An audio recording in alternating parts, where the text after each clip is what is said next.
여러분, 오늘 우리가 다루려고 하는 주제는 동성애라는 주제를 한번 집중적으로 몇 가지 관점만 가지고 한번 다뤄보려고 합니다. 전 세계가 동성애로 몸살을 앓고 있는 시기이고 조국 사회도 예외가 없이 이 주제를 그냥 침묵하고 지나갈 수 없는 때를 우리는 맞는 것 같아요. 특별히 조국 사회에서 이 동성애라는 주제는 퀴어 축제 혹은 차별금지법 등으로 접근하고 있기 때문에 여러분들이 이 주제를 어떻게 다루어야 할까? 여러분들의 관점이 좀 필요하고, 특별히 우리 사랑하는 아들과 딸들은 초등학교부터 대학을 졸업할 때까지 동성애가 아주 정당하고 정상적인 개인의 선택의 범주 안에 드는 주제라고 끝없이 배우고 있기 때문에 여러분들이 성경에 근거한 건강한 관점은 뭔가 하는 것들을 가지지 않으면 참 우리가 자녀들과 소통하기도 점점 어려워지는 시대가 되어가는 것 같아요. 여러분이 동성애라는 주제는 오늘 우리들이 사는 이 시대에 생긴 주제는 아니에요.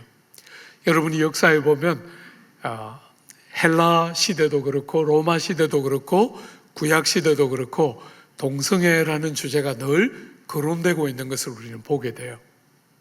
굉장히 사람의 역사만큼 굉장히 긴 역사를 가지고 있는데, 오늘 우리가 살아가는 이 시대의 동성애라는 주제가 정치적인 이슈이기도 하고 또 소수자에 대한 인권이라는 주제와 맞물려 있을 뿐 아니라, 사랑하는 여러분, 이 주제는 우리가 생각하는 것보다 훨씬 큰 주제이기 때문에 여러분들이 이 본문의 흐름 안에 나오는 이 동성애라는 주제를 오늘 우리가 한번 떼어서 다루게 돼요. 현대 사회는 이 동성애라는 주제를 다룰 때 지금까지와 다르게 성경이 동성애를 지지하는 것처럼 해석하려고 하는 것이 오늘 우리가 사는 이 시대에 이 주제를 다루는 굉장히 큰 차이라 할 수 있어요. 여러분, 적지 않은 서구의 신학자들이 동성애, 성경이 반대하는 동성애는 아주 난잡한 동성애를 반대하는 것이지, 이 동성이 오랫동안 헌신관계를 유지해온 동성애를 성경이 반대하는 것은 아니다, 이렇게 해석하려고 해요. 혹은 특별히 구약 성경에 보면 이 남색에 대한 이야기가 나와요. 남자가 남자를 성적으로 대하는 것에 대한 경고와 금지가 나오는데 여성에 대한 이야기는 나오지 않아요. 그러니까 요즘 적지 않은 신학자들은 남성의 동성애는 성경이 반대하지만 여성의 동성애는 문제가 안 되는 것처럼 말하는 사람들이 있어요. 여러분이 아는 것처럼 구약은 일반적으로 남성을 위주로 묘사를 해왔기 때문에 남성에게 금지한다고 해서 명확한 기록이 안 나온다고 여성은 예외다, 이렇게 말할 수 없지요, 그죠? 그건 성경의 전체적인 문맥을 무시하는 해석이기 때문에 남성의 동성애는 문제가 되지만 여성의 동성애는 성경이 문제를 삼지 않는다, 전혀 그렇게 볼 수 없지요. 사랑하는 여러분, 이 성경 바깥에서 일반 사회의 학문적인 관점에서 볼 때 오늘 이 동성애라는 이슈를 다루는 중요한 주제 중에 하나는 유전적인 요소예요. 사람이 동성을 성적인 대상으로 생각하는 유전을 받아서 태어났으면 그건 어쩔 수 없는 것이 아니냐 하는 것이 요즘 동성애 큰 이슈 중에 하나이고, 아직까지 결론은 나와 있지 않아요. 그러나 여러분, 성경의 관점에서 보면 그게 유전적인 요인을 갖고 태어났을지라도 성경의 기준은 변함없다, 이렇게 대답할 수 있어요. 왜냐하면 여러분, 우리가 사는 이 사회와 세상은 창조의 질서를 따라 움직여지는 사회와 세상이 아니에요.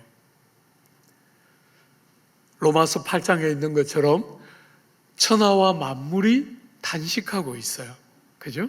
죄로 인하여 왜곡되어 있는 부분을 자연과 만물이 가지고 있고, 하나님의 첫 생명, 첫 열매를 먹은 우리들조차도 단식하면서 하나님의 완전한 회복의 때를 기다리고 있기 때문에, 그게 혹 부모로부터 유전되어서 동성애적인 소욕을 가졌다고 예를 들어서 전제를 해도 동성애를 향한 성경의 교훈에 아무런 지장이나 방해를 받을 이슈는 아니다. 이미 벌써 자연 자체가 창조의 원 모습을 떠나 있기 때문에 일반 사람들이 주장하는 것처럼 그 이슈가 결정적인 이슈는 아니다. 그게 성경이 가지고 있는 입장이라 할 수 있어요. 사랑하는 여러분, 이 어려운 주제를 우리는 사람들이 뭐라고 말하나, 시대가 뭐라고 말하나 하는 관점에서 보지 않고 성경은 뭐라고 말하나 하는 주제를 핵심적으로 한번 좀 생각해 보려고 해요. 여러분, 우리가 이 주제를 성경이 뭐라고 말하나 하는 관점에 귀를 기울여 들으려고 하는 것은, 성경이 이렇게 말하니까 더 이상 말하지 말고 그냥 따라와, 이렇게 말하고 싶은 것 때문이 아니에요. 여러분, 우리는 틀림없이 성경이 진리라고 믿기 때문에 성경에 귀를 기울이는 것 틀림없어요. 하나님의 진리가 뭐라고 말하는가 우리가 귀를 기울여 들어야 하기 때문에 성경에 귀를 기울이지만 그것 때문만이 아니에요. 사랑하는 여러분, 성경이 진리됨을 인해서 귀를 기울일 뿐 아니라 성경이 가지고 있는 아름다움 때문에 우리는 성경에 귀를 기울여요. 이 하나님의 말씀이야말로 모두에게 참된 행복을 가져다주는 진리인 줄 우리가 믿는 것이죠.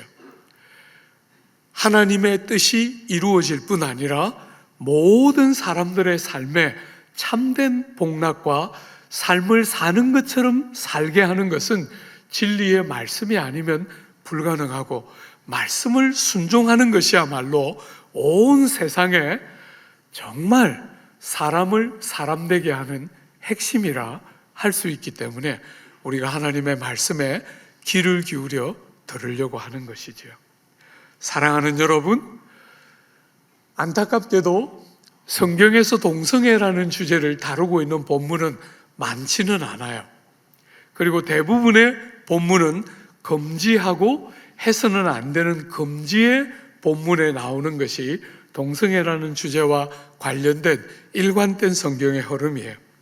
창세기 19장에 소돔을 하나님이 심판하실 때 그 소돔의 죄 중에 하나가 그 본문에 등장하는데, 남성들이, 소돔 성내의 남성들이 와서 롯의 집에 찾아온 천사들을 범하고 싶어하는 그 죄를 소돔이라고 부르는데, 그 소돔이가 동성애를 지칭하는 전형적인 단어였어요. 그죠?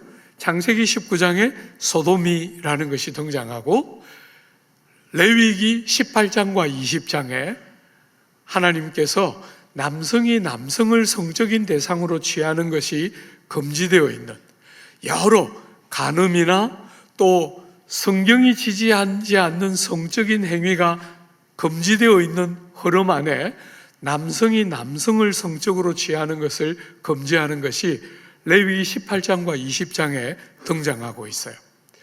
여러분, 그렇고 사사기에 19장에 가면 여러분이 잘 아는 그 사사기 19장의 기브아 사건, 실제로 사사기에는 우리의 마음을 찢어내는 많은 사건이 기록되어 있지만 기브아 사건은 그 중에서도 가장 대표적인 우리의 마음을 아프게 하는 사건인데, 레위 사람이 그 기브아 땅에 들어갔을 때 불량자들이 그 남자를 범하려고 할 때 그 레위 사람이 첩을 내어주고 첩이 그 폭행을 당하고 죽게 되는 그 아픈 사건이 등장하는, 그런 정도로 구약은 동성애라는 주제가 그런 정도로만 등장하고 있어요.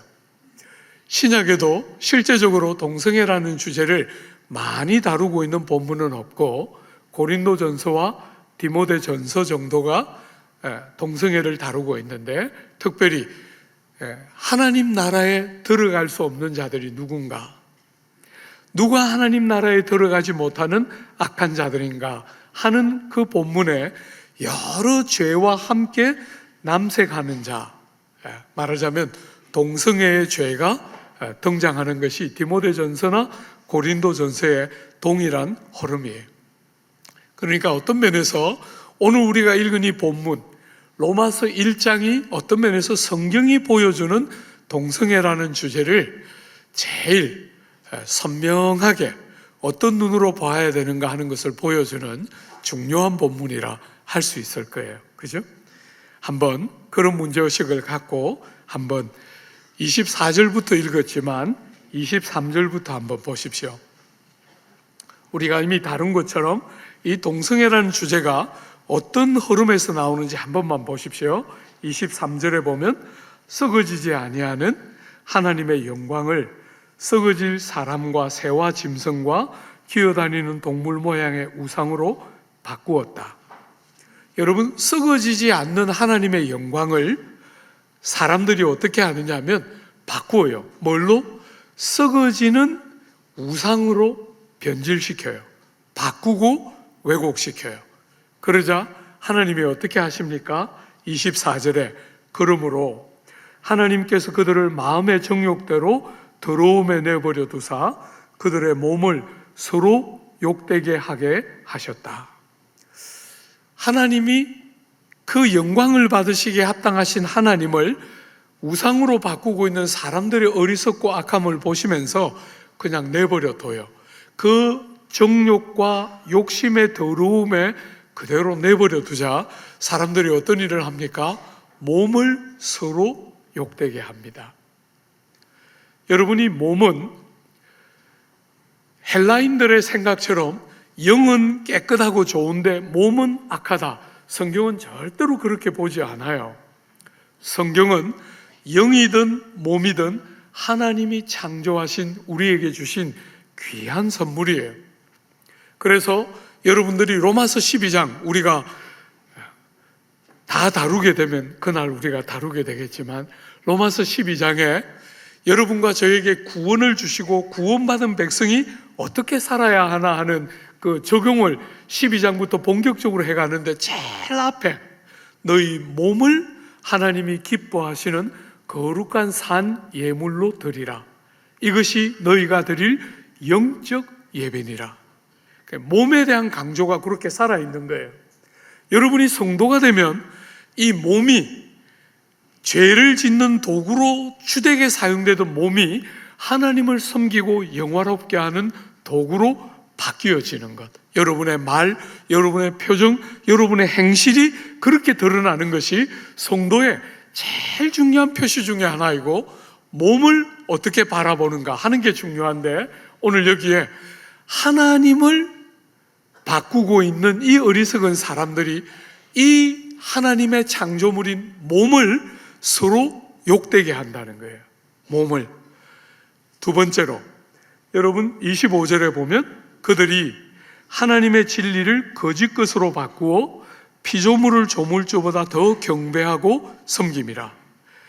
이 때문에 하나님께서 그들을 부끄러운 욕심에 내버려 두셨으니 곧 그들의 여자들도 순리대로 쓸 것을 바꾸어 영리로 쓰며 그와 같이 남자들도 순리대로 여자 쓰기를 버리고 서로 향하여 음욕이 부릴 듯하며 남자가 남자와 더불어 부끄러운 일을 행하여 그들의 그릇 때문에 상당한 보응을 그들 자신이 받았느니라.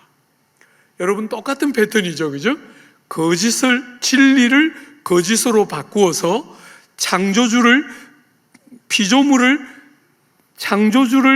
바꾸어서 피조물을 더 경배하고 섬기는 이 어리석은 사람들의 어리석음을 하나님이 그냥 내버려 두시니까 어떤 일을 합니까? 사람들이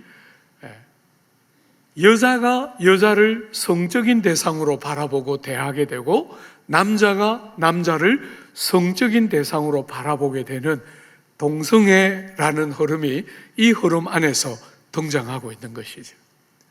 사랑하는 여러분, 오늘 우리는 이 본문, 특별히 26절과 27절 이 두 절을 가지고 세 가지 중요한 포인트들을 한번 주목해서 살펴보려고 해요. 여러분들이 먼저는 그 세 가지 포인트들을 보기 전에 먼저는 이 지금 흐름 자체가, 동성애라는 주제가 나오는 흐름 자체가 하나님의 영광을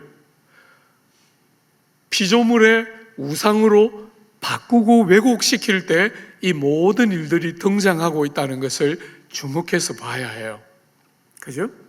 여러분, 우리가 오늘 이 주제를 다룰 때 우리의 마음 자세는 그러니까 동성애는 틀린 것이구나, 그게 우리의 마음 자세가 아니에요. 우리의 마음 자세는 어떻게 하든지 간에 법으로만 동성애가 통과 안 되면 된다, 그게 아닙니다. 여러분, 그 출발선이 어디입니까? 출발선이 하나님의 영광을 바꾸는 것에 있는 거잖아요. 그죠? 그러니까 어떻게 하든지 간에 교회를 구성하고 있는 여러분과 저 안에서부터 시작해서 그분들에 이르기까지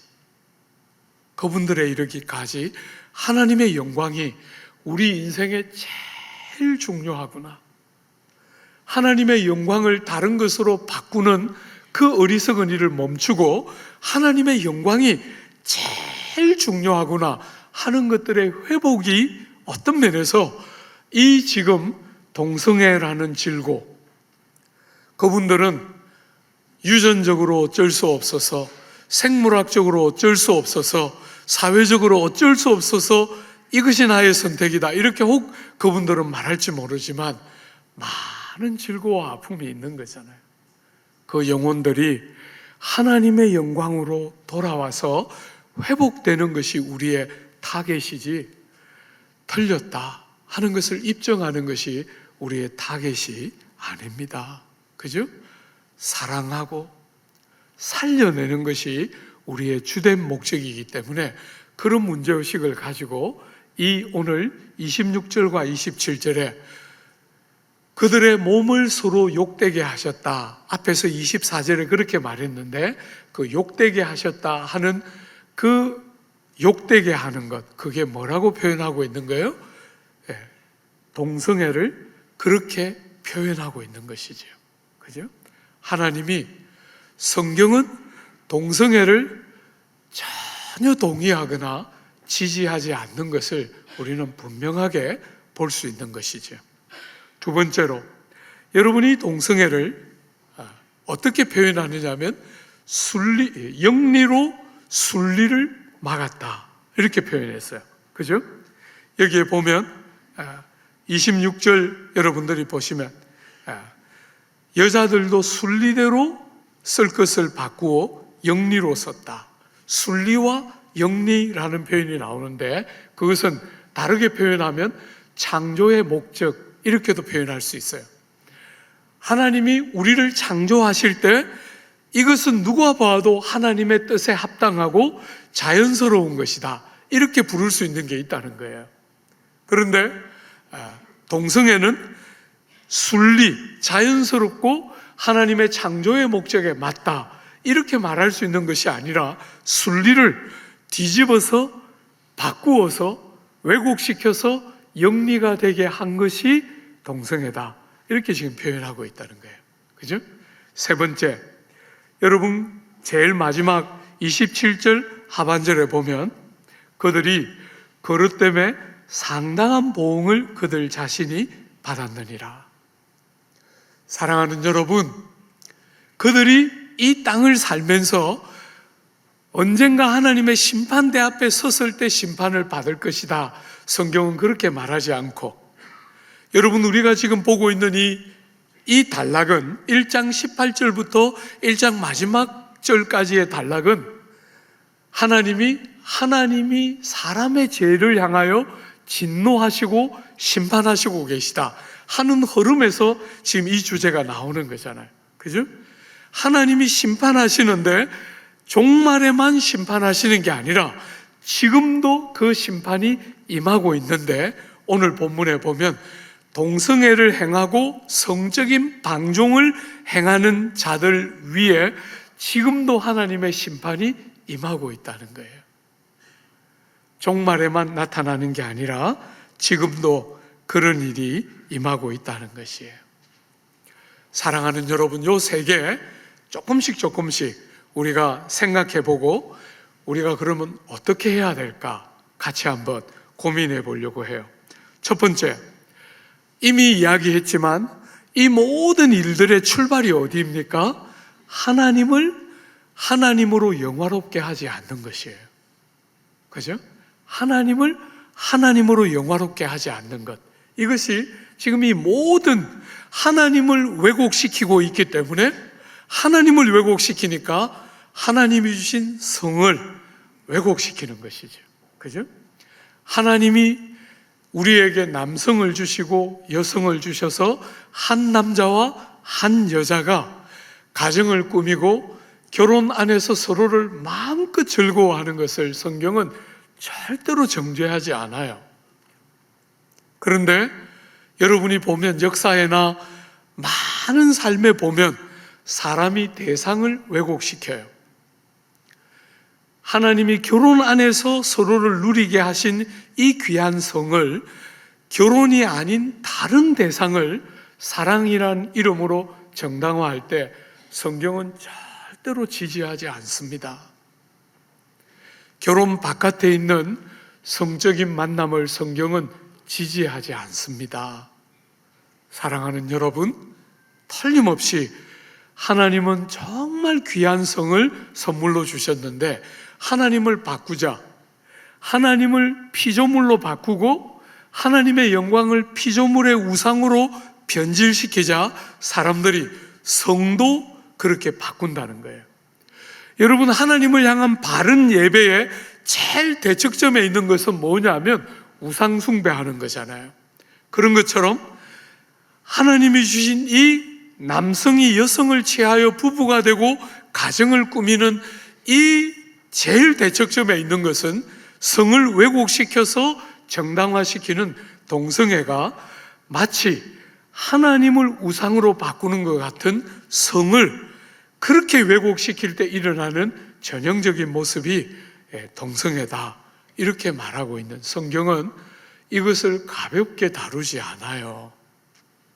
이 주제가 얼마든지 가능한 주제라고 다루고 있지 않는 것을 여러분들이 잘 염두에 둬야 해요. 두 번째로, 여러분, 그들이 이미 그들의 그릇 때문에 상당한 보응을 받았다. 어떤 보응을 그들이 이미 받고 있을까? 여러분, 특별히 여러분들이 이 표현을 가지고 그들 개인에게 무슨 불이익이 있나 보다 이렇게만 들으면 안 돼요. 우리가 이 주제를 이 흐름 가운데서 따로 떼서 이 한 주제를 따로 다루게 되는 것은, 이 주제는 여러분이 생각하는 것보다 굉장히 큰 주제이기 때문이에요. 그렇게 성적인 취향이 동성애를 원하기 때문에 개인이 원하면 얼마든지 선택할 수 있지, 이런 주제가 아니라는 거예요. 이렇게 사람들이 동성애를 정당화하면서 취하게 될 때 굉장히 많은 보응이 현실적으로 임하고 있다는 거예요. 우리의 삶에 현재적으로 경험적으로 많이 임하고 있다는 거예요. 대표적으로 몇 가지만 한번 들어보면, 여러분과 저의 삶에 굉장히 큰 엄청난 대가를 지불하게 하고 큰 손실을 가져오게 되는데, 대표적으로 이혼율이 너무나 급증하고 있다는 거예요. 사랑하는 여러분, 미국에 있는 초등학교에 어지간한 아이들은 아빠가 자기 아빠고 엄마가 자기 아빠인, 자기 엄마인 얘가 거의 없을 만큼 이혼이 아주 급증하면서 이 동성애라는 주제가 그냥 동성이 동성을 선택할 수 있지 하는 주제에 그치는 게 아니라, 그 빗장을 풀면 너무 중요한 관계들이 다 무너져 내리는 빗장이 그 빗장만 풀리는 게 아니라 그냥 너무 중요한 핵심적인 가치들이 같이 빗장이 열리는 주제가 이 주제라는 거예요. 이혼율이 아주 급격하게 증가하게 되고, 사랑하는 여러분, 성범죄와 난폭한 성적인 문란이 얼마나 입에 담을 수 없는, 설교자로서 단 안에서 여러분들에게 입에 담아 말하고 싶지 않은 무수한 일들이 외국에서 또 심지어 조국 땅에서 일어나는 거 우리가 보게 돼요. 그저 동성이 동성을 성적인 대상으로 생각할 수 있다, 그 한 주제가 따로 떨어지는 주제가 아니라 그 주제가 성과 관련된 무수한 주제를 함께 불러와서 뚝이 터지는 것처럼 무너뜨리는 주제라는 거예요. 제가 개인적으로 이 주제를 더 마음 아프게 바라보는 것은, 이 주제는 여러분의 인생에 제일 중요하다 할 수 있는 가정을 무너뜨리는 주제이기 때문이에요. 여러분, 동성이 동성을 취한다 하는 주제는 하나님이 우리에게 주신 제일 귀중한 선물 중에 하나인 가정이라는 주제가 아주 치명적으로 데미지를 받게 하는 주제예요. 자녀를 어떻게 할 것이며, 양육을 어떻게 할 것이며, 앞으로의 그 모든 과정들은 어떻게 될까? 이게 그저 동성이 동성을 취할 수 있는 허락 가능한 주제가 아니라 여러분의 인생살이의 제일 핵심 가치를 알 수 있는 가정이 무너지고, 가정이 무너지면 자동적으로 사회는 같이 무너지게 돼 있어요. 그래서 이 주제를 여러분들이 기저에까지 같이 보지 않으면 우리가 서구에서 보는 무수한 질고와 아픔을 조국 사회도 반복하게 될 것이기 때문에, 사랑하는 여러분, 제가 서구를 바라보고 조국 사회의 변화를 바라보면서 두려워하는 것은 가정에서 배워야 할 것들을 못 배우기 때문에 현저하게 우리 아이들이 사회성이 결여되어 있어요.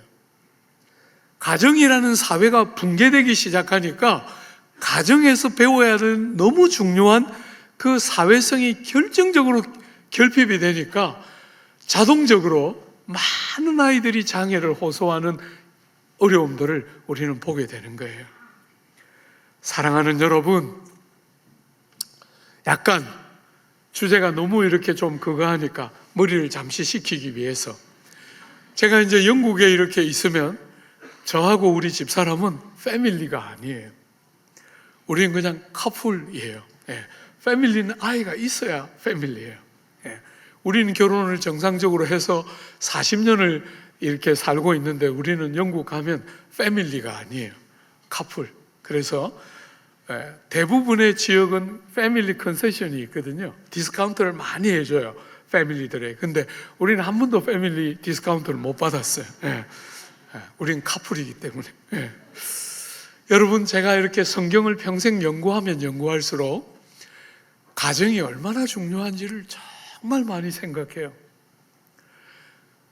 결혼이 얼마나 큰 주제인가를 수도 없이 생각하게 돼요. 아들을 낳고 딸을 낳고 부모가 되고 자식이 된다는 게 이게 얼마나 중요한 주제인지를 성경을 연구하면 연구할수록 보게 돼요. 사랑하는 여러분, 그저 그냥 남들이 다 하니까 하는 거려니 그렇게 생각하면 안 돼요. 사랑하는 여러분, 우리가 오늘 조금 더 시간을 들여서 한번 생각해 보려고 하는 주제가 순리를 영리로 바꿨다라는 주제예요. 뭐가 순리인가 하는 것이에요. 그죠? 뭐가 순리인가? 왜 동성애를 순리를 바꾸어서 영리를 선택하는 것이라고 성경은 부를 때 도대체 뭐가 순리인가? 그죠?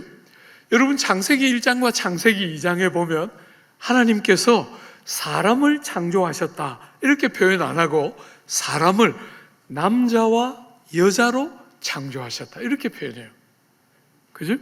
그리고 남자가 부모를 떠나 아내와 합하여 한 몸이 될지라 이렇게 가르쳐요.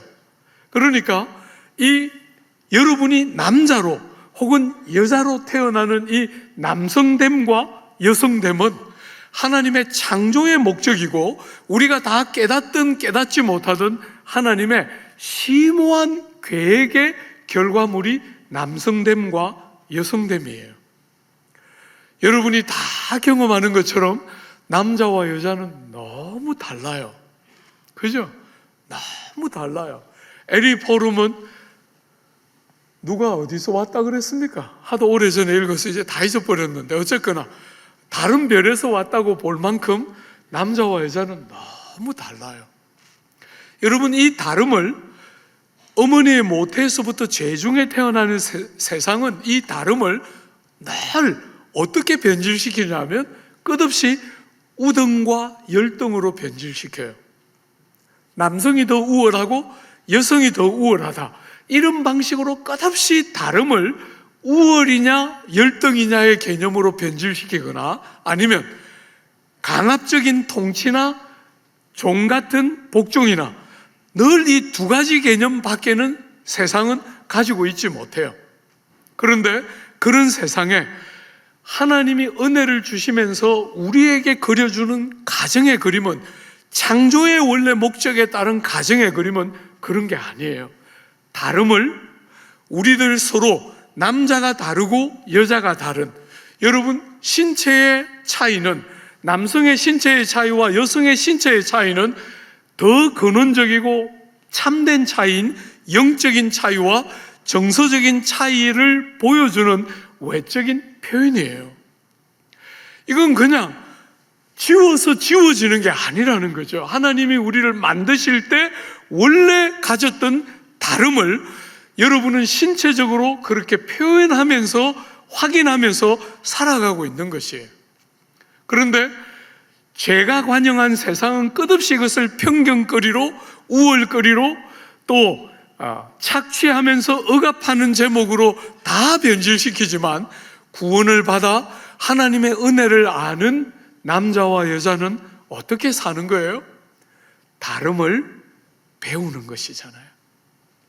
서로의 다름을 인정하고 그 다름을 통해서 상대를 존중하고 배우는 것이잖아요.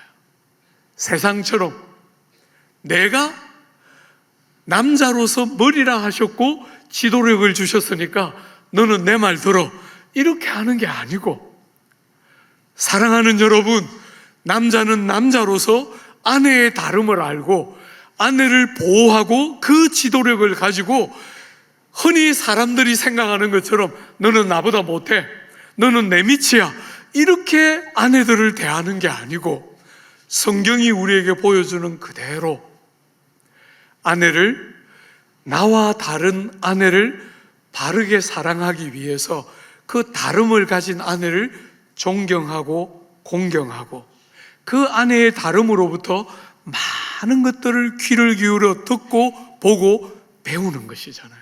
그죠? 세상은 끝없이 차별을 만들어내는 게 세상의 논리지만, 하나님이 우리에게 주신 다른 눈은 그 다름을 가지고 너무나 풍성하게, 남자가 절대로 혼자서 세상을 살 수 없다는 것을 알고, 여성을 통해서 보완이 일어나고 조화가 회복될 때만 비로소 인생살이가 제대로 된다는 것을 우리는, 남자와 여자가 결혼을 통해서 부부가 되면서 우리는 배우게 되는 거예요. 한 번씩 사람들이 저보고 물어요. 목사님이 고등학교 다닐 때, 대학교 다닐 때 방황하고 세상을 그렇게 힘들어하면서 살 때 했던 여러 가지 행실들에 대한 이야기들 제가 사적인 자리에서 한 번씩 하거든요. 안 믿어집니다. 지금 너무나 외식이 특출한 외모를 갖고 있어서 안 믿어집니다. 이렇게 말할 때 제가 늘 말해요. 누군가를 사랑하기 시작하면서부터 내 인생이 바뀌었다. 여러분, 저는 정말 하나님의 사랑을 알고 그 하나님 때문에 누군가를 사랑하기 시작하면서 인생이 바뀌었다. 정말 이렇게 말할 수 있는 것 같아요. 세상 사람들처럼 너보다 내가 더 우수하다. 너보다 내가 더 훌륭하다. 여자들은 어쩔 수 없어. 남자들은 어쩔 수 없어. 그런 말밖에 못하고 평생을 살았을 저 같은 사람에게 누군가를 사랑하는 것은 그가 남자든 그가 여자든 사람을 다르게 보게 만들었어요. 하나님의 형상이 있고 유업의 상급을 함께 받아 누리게 될 사람들을 어떻게 보아야 하는지를 깨닫게 되면서 사람을 사랑하게 되는 순간부터 삶이 달라지기 시작했다. 감히 정말 그렇게 말할 수 있는 것 같아요. 주 안에 사랑하는 여러분, 세상은 전부 이런 식으로 다름을 차별로 바꾸고 끝없는 편견의 제목으로 변질시키는 이 세상 한가운데 하나님은 여러분과 저에게 구원을 주시고 다른 눈을 열어주시면서 우리의 다름이 끝없이 편견의 제목이거나 우월이나 열등의 제목으로 변질시키지 않고 그 다름을 깊이 배워내고 인정하고 그 다름을 나의 어떠함을 주장하는 도구로 변질시키는 것이 아니라 우리의 모태로부터 가지고 있는 죄의 습관 때문에 그 다름을 조화롭게 성숙시켜내는 게 쉬운 주제가 아닌 것을 우리는 부부 생활하면서 수도 없이 봤고, 그래서 자주 제가 여러분들에게 설교할 때 김을 빼는 거예요. 잘 살고 알콩달콩 살고 그게 능사가 아니다. 때때로 싸우기도 하고 때때로 실망도 하지만 그 차이들을 받아내면서 상대를 굴복시키는 게 아니라 사랑하기 때문에 내가 나를 깨뜨리고 나를 부정하고 남편의 지도력을 키워주기 위해서 하나님이 남편에게 주신 머리됨을 인정하고 받아들이고 그 남자에게 하나님이 주신 지도력이 잘 개발되어서 많은 사람들에게 주님이 보여주신 섬기고 사랑하기 때문에 희생하는 건강한 지도력들을 발휘할 수 있도록 남편이 그런 사람이 되도록 길러주고 지지해주는 역할을 아내들은 돕는 배필로서 하도록 부름받고 있는 거잖아요. 사랑하는 여러분, 제가 잘 모르는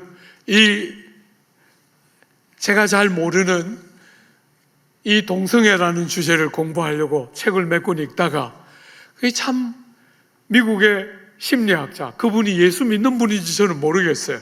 그런데 미국의 심리학자 한 분이 단식하면서 써놨어요. 제가 너무 기가 막히고 마음이 너무 동의가 돼서 적어왔어요.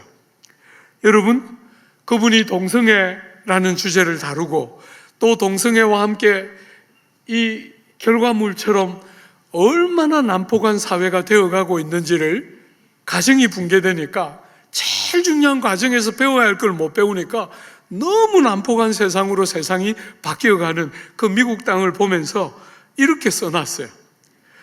미국의 한 심리학자는 내 생각에 미국이 가장 필요로 하는 것은 남편이 자신의 모든 육체적, 감정적 에너지를 단순히 돈을 버는 일에 바치는 것이 아니라 자신의 가족을 인도하는 일에 할애하는 것이다.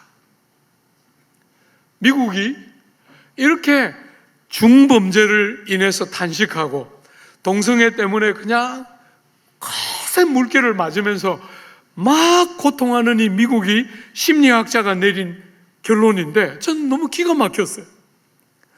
결국 회복은 가정에서부터, 그리고 회복은 남성이 영적인 지도력을 건강하게 회복해서 남성이 아내를 귀하게 여길 줄 알고 남자와 다른 아내의 그 다름을 건강하게 받아내고 아내를 나처럼 대하지 않고 아내의 다름을 인정하면서 보호하고 자녀와 아내를, 가정을 영적인 가장으로서 죄와 악과 도덕적인 문란과 그 모든 영적인 어려움으로부터 딱 보호하는 영적인 가장의 역할을 회복하는 것은 동성애, 이 우범 강력 범죄가 빈발하고 있는 그 미국 땅의 신음을 해소하는 첫걸음이라는 거예요. 사랑하는 여러분, 우리가 때로는 동성애를 반대하기 위해서, 법제화되는 걸 반대하기 위해서 어떤 일을 해야 될 순간이 혹 있을지 모르겠지만, 그날이 올 때까지 여러분의 삶의 자리에서, 여러분의 가정에, 여러분이 영적인 가장답게, 많은 동성애자들의 고백 중에 하나는 아버지에게서부터 바른 세움을 받지 못한 많은 자녀들의 성적인 혼돈의 제일 큰 주범 중에 하나는 영적 가정이 제일 핵심이고, 그 중에서도 영적인 가장인 아빠의 역할의 상실이 이 모든 혼단의 늘 그 뿌리 중에 하나였다는 것이 대부분의 학자들의 판단이에요. 사랑하는 여러분, 가정을 건강하게 기르고 싶지 않은 남편들이 어디 있겠습니까마는, 우리를 다시 좀 돌아보고, 너무나 돈 버는 일에 어쩔 수 없다는 말로 우리를 오랫동안 핑계했던 자리에서 우리를 좀 잘 돌아보고, 법을 막으면 이 어려운 시련으로부터 사회가 보호되는 게 아니고, 여러분의 가정에서부터 영적인 질서의 회복이 일어나야 남편들이 정말 좀 남편다운 지도력을, 영적인 지도력을, 부패하고 타락한 그런 강압과 계급의 개념으로서의 지도력이 아니라 사랑으로 섬기고 배려하는 건강한 지도력의 회복이야말로 이 모든 파고를 막아내는 너무 중요한 첫걸음이다, 이렇게 말했을 때 너무너무 동의가 됐어요. 여러분, 제가 로마서를 여러분들과 같이 보면서 중요한 참고 자료로 존 파이퍼 목사님의 로마서 강해 제가 참 즐겨 읽고 있어요. 너무 행복하게 읽고 있는데, 존 파이퍼 목사님 단식이 이래요. 이렇게 미국 사회를 바라보면서 이렇게 단식하고 있는 거예요. 교만과 자기 연민과 두려움과 게으름과 혼란으로 인한 침묵과 자기 보호를 넘어 더 많은 남성이 영적 지도력을 회복하는 일이 절실하게 필요하다.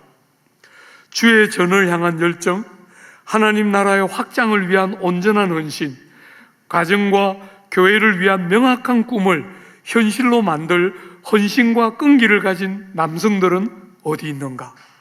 이게 파이퍼 목사님의 탄식이에요. 사랑하는 여러분, 남자다움과 여자다움들을 잘 회복해내고, 그 다움이 우리가 더 우월하다 이런 것들을 주장하는 다움이 아니라 보완하고 조화를 만들어내면서 절대로 우리 혼자 존재할 수 없는 이 땅에 상대를 깊이 받아내고 상대에게 배우고 사랑하기 때문에 희생하고 섬기고 종이 되기를 주저하지 않는 그런 남성됨과 여성됨과 가정의 회복은 우리가 다루는 이 주제를 다루는 핵심적인 방법 중에 하나라는 것이 제가 그 책들을 읽을 때 깨닫게 됐던 교훈 중에 하나예요. 한 가지만 더 생각해 볼까요? 여러분과 제가 이렇게 결심하고 저 문을 열고 딱 나가도 여러분이 다른 많은 주제에서 경험했던 것처럼 그 순간부터 바로 다름이 여러분에게 다 경험되지 않을 수 있습니다. 오늘 조국교회 성도들은 어떤 면에서 내가 믿음으로 살기로 이렇게 다짐했는데 왜 하나님이 이렇게 안 도와줄까요? 너무 쉽게 결론을 내리려고 해요.